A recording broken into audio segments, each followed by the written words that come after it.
30 pass 15 பால் 34. அது அது ஒரு ரிஸ்க். அது பண்ணீங்கன்னா இன்னைக்கு கிளிக் ஆச்சு ரைட், எப்பயும் அது கிளிக் ஆகும். ஸோ யாரோ ஒருத்தர் வந்து கண்டினியூஸ் ஆகணும். ஜாஸ் பட்லர் நீங்க எக்ஸாம்பிள் எடுத்துக்கலாம். அடிச்சுனே இருப்பார் 6-4, ஆனா கட்சி வரைக்கும் ஆடினே இருப்பார். அதை நீங்க எக்ஸாம்பிள் எடுத்துங்க. ஏன்னா நிறைய பேர் ஆஃப் சைட்ல ருத்ராஜ் கைக்வாட நான் இப்ப சொல்றது நீங்க எக்ஸாம்பிள் எடுத்துங்க. ஆஃப் சைட்ல ஆடுற ஸ்ட்ரோக்ஸ் நீங்க அடிங்க, நல்ல பவர் பிளேல அடிக்கணும். பட் ஆஃப் சைட்ல ஆடுற ஸ்ட்ரோக்ஸ் நீங்க கொஞ்சம் லீன் பண்ணி பாடி வெயிட்டை கொடுத்து ஆடினீங்கன்னா இன்னும் லாங்கர் இன்னிங்ஸ் வரும்.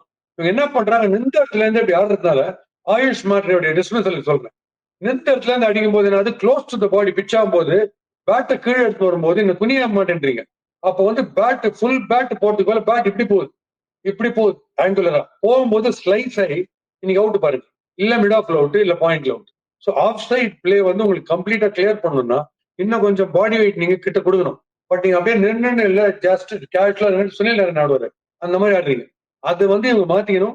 டோன்ட் பி சாட்டிஸ்ஃபைட் 25 and 30 அப்படி நீங்க பண்ணீங்கன்னா திருப்பி ஒரு புதுசா ஒரு இன்னிங்ஸ் ஆரம்பிக்கணும். இன்னைக்கு கிளிக் ஆயிடுச்சுன்றதுனால எப்பயும் அது கிளிக் ஆகாது. இன்னைக்கு இட் வாஸ் ஆர் டே நல்லா கிளிக் ஆச்சு, நான் இல்லைன்னு சொல்ல.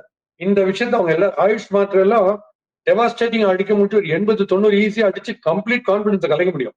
அவரு 30-40 அவுட் ஆகக்கூடாது. உருவல் பட்டேலுக்கு அதே தான் சொல்றேன்.